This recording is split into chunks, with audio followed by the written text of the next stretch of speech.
melanda wilayah Kota Pontianak dan Kuburaya, Kamis pagi, sekitar pukul 9.50, 5 waktu Indonesia Barat.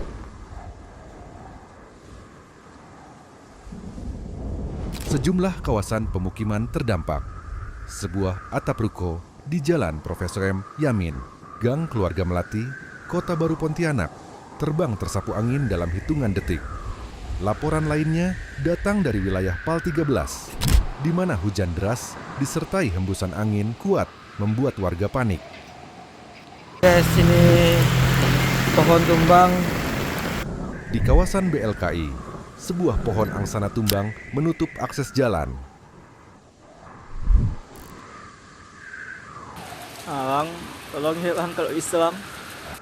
Sementara di Serdam Geraha Nusantara, pohon tumbang menimpa rumah warga dan menimbulkan kerusakan pada bagian atap.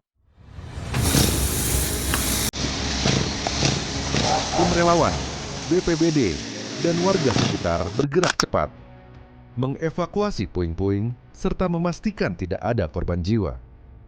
Hingga kini, cuaca masih berpotensi berubah cepat. Warga diminta tetap waspada terhadap potensi angin kencang susulan, karena bencana tidak pernah datang dengan pemberitahuan.